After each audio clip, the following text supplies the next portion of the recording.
All right, ready to tackle this deep dive? We're getting into all things procrastination today. Yeah, and I know a lot of you struggle with this. Oh, yeah, it's pretty universal, wouldn't you say? Absolutely. Mm-hmm. And it can really hold you back from reaching your full potential. Definitely.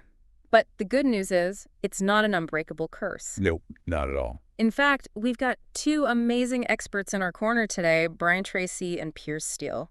They've each dedicated years to understanding procrastination, both from practical and scientific angles. And they offer some really powerful insights on how to break free from that procrastination cycle. You've already got their books, so we're going to get right into the juicy stuff here. Yeah, we're going to pull out the golden nuggets, connect the dots, and really help you apply these insights to your own life. Perfect. Now, I want to start with something that Piers Steel calls the procrastination equation. Sounds a little intimidating at first, but trust me, it's actually a really helpful framework. It is. It kind of breaks down the forces that are at play when it comes to procrastination. He actually says motivation equals expectancy times value, divided by impulsiveness times delay. What do you make of that? Well, think of it like a seesaw. Okay, I like that. I can visualize that. On one side, you've got the forces that push you towards action, your expectancy of success, and the value you place on the task. Right, so if I believe I can actually do something and it matters to me, that side of the seesaw goes up, right? Exactly. But what about the other side? On the flip side, you've got the forces pulling you toward procrastination.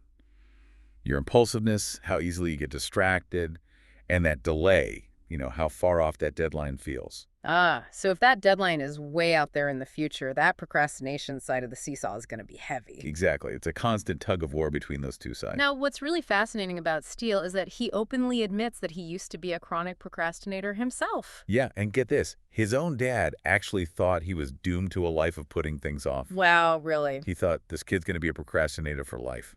But look at him now. He turned his struggle into a career, dedicating his life to studying this very thing. Talk about turning a weakness into a strength. Right. He didn't just conquer procrastination, he became a leading expert on it. It's inspiring, actually.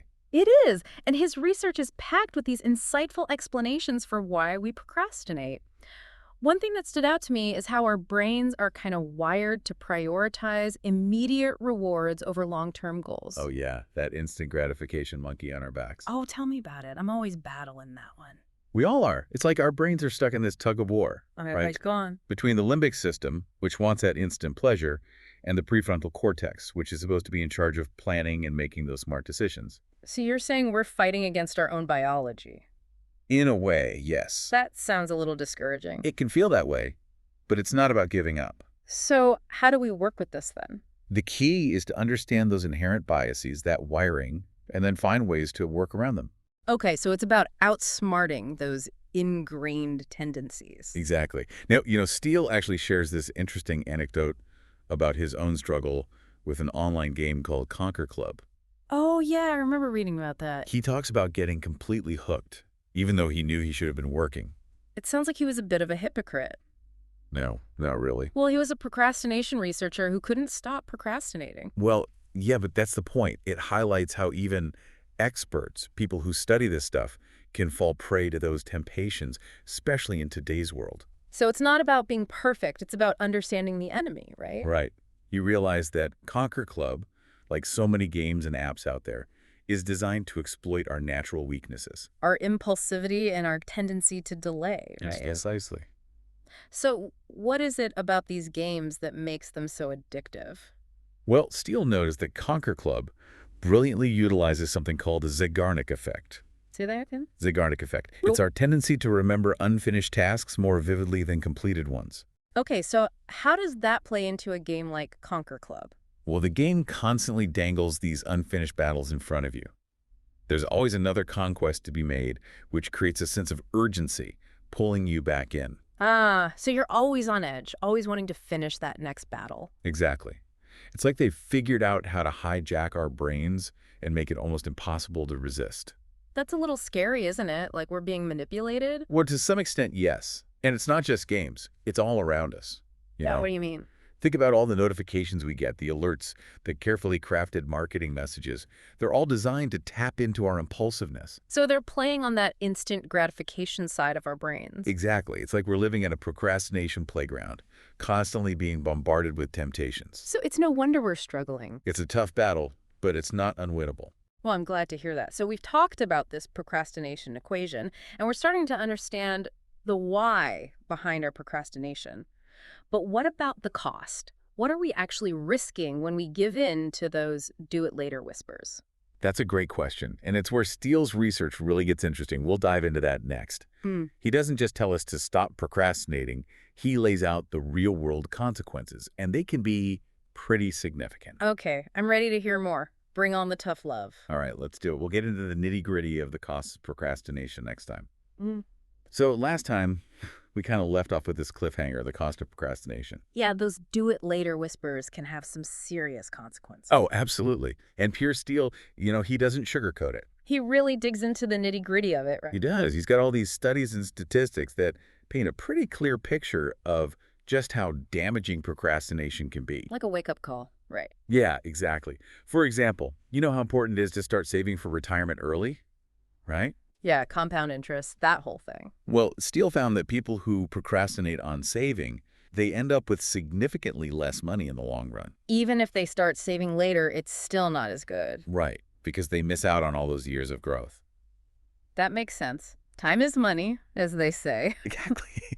And he tells this story about a group of MBA students, super smart people. Yeah, what happened? They had access to this amazing retirement plan with a generous employer match. Free money, basically. Exactly. But they kept putting off opening their accounts, just procrastination. So what happened? They missed out on thousands of dollars in free money. Ouch, that's gotta hurt. A classic example of how procrastination can literally cost you money. It's like saying, no thanks, I don't want that raise. Exactly. But it's not just about finances. Procrastination can really mess with your health, too. Really? In what way? Well, think about it. When you put things off, you carry that burden around with you. It's always in the back of your mind, right?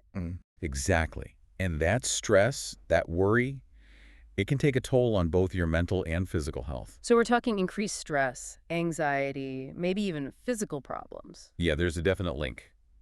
Steele found that procrastinators tend to have more guilt and shame. They regret putting things off. Makes sense. And that can lead to a vicious cycle, right? Absolutely. You procrastinate, you feel bad about it, and then you procrastinate even more to avoid those negative feelings. It's like a self-sabotaging loop. Exactly. Yeah. And then there's your career. Procrastination can really hold you back professionally. Yeah, I can see that. If you're always putting things off, it can damage your reputation. People might see you as unreliable. And that can impact your opportunities, right? Definitely. It can even lead to, job loss in some cases. So we're talking serious consequences here. Yeah, procrastination isn't just a harmless quirk. It can have a ripple effect across your entire life. It's a domino effect. Right.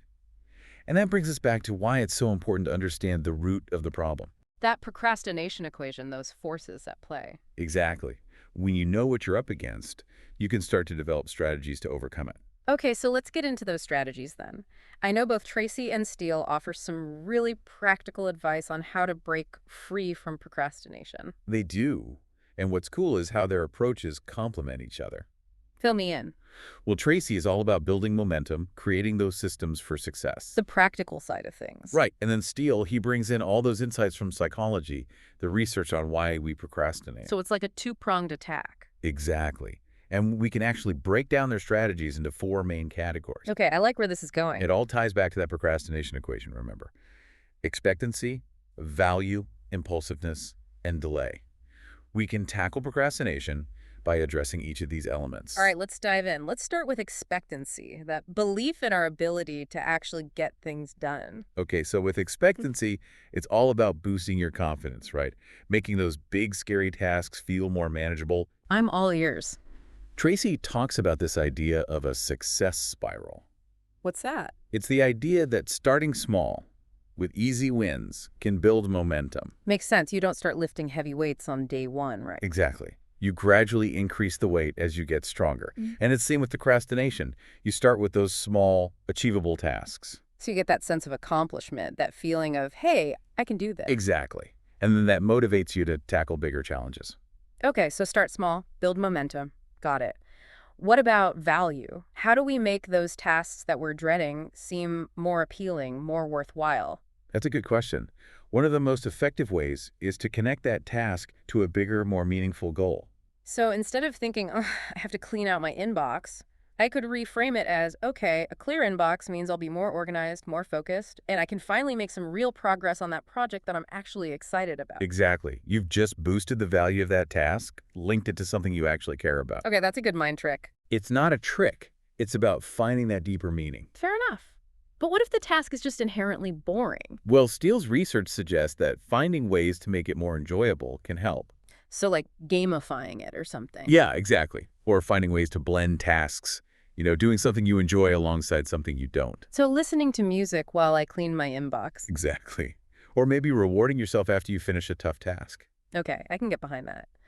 Speaking of rewards, both Tracy and Steele talk about the importance of celebrating those wins, big or small. Oh, absolutely.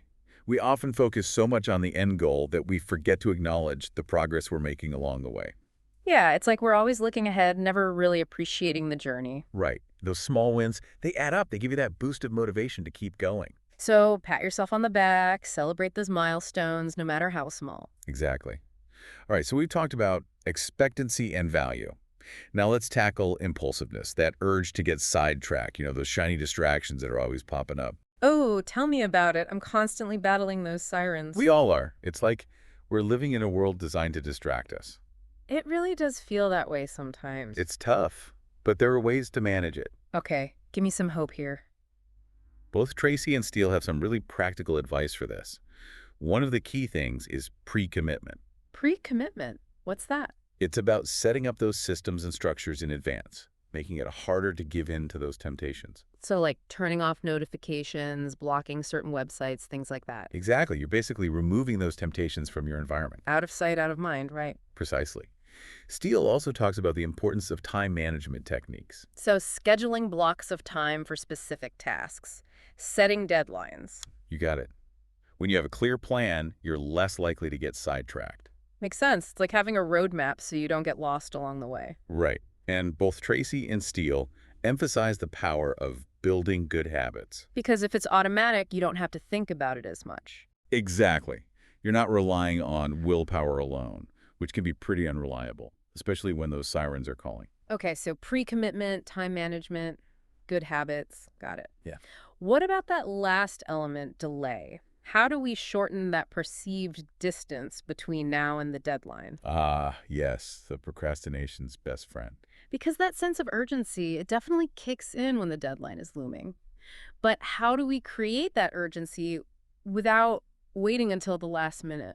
Well, Steele's research has found that the if-then planning technique can be really effective. If then, fill me in. It's about anticipating those potential distractions, those moments where you're most likely to procrastinate, Oh, and then pre-programming your response. So, for example, if I feel the urge to check social media, then I'll get up and do 5 minutes of stretching. so you're basically creating a plan of attack for those moments of weakness. Exactly, you're not caught off guard. And Tracy, he talks about the importance of rewarding yourself for progress. That makes sense. Because we often focus on the end goal, right? Yeah. But those small steps along the way, they deserve recognition too. It's like giving yourself this little mini celebration. Exactly. It helps you stay motivated and reinforces those positive behaviors. All right, so we've covered a lot of ground here. We've got the procrastination equation, we understand the why, and now we have a whole toolkit of strategies from both Tracy and Steele. No more excuses. Right? But before we wrap up, I wanted to ask you something. Sure, what's on your mind? Well, both authors talk about how modern life really fuels procrastination, right? All those distractions, that instant gratification culture. Oh yeah, it's a breeding ground for procrastination. But do you think there's ever a time when procrastination might actually be beneficial? That's an interesting question. Like, we're not saying it's a good thing overall, but could there be some upsides? Well, I think there are definitely times when delaying a decision can actually lead to a better outcome. Okay, I'm intrigued. Sometimes, if you give yourself a little space, a little time to think things over, you might gather more information, process your emotions more fully. So you're saying it's not always about rushing to action? Exactly. Sometimes, a little bit of delay can allow for more thoughtful, more creative solutions to emerge. So it's not black and white. It's about finding that balance. Right. And ultimately, it's about finding what works best for you. Experimenting with these different strategies, seeing what sticks. Exactly. It's a journey, not a destination. And even if you stumble, It's about progress, not perfection. Couldn't have said it better myself. Well, I think we've given our listeners a lot to think about today. Plenty of tools to start tackling procrastination head on. I hope so. It's a battle worth fighting. It is. Thanks for joining us on this deep dive into procrastination.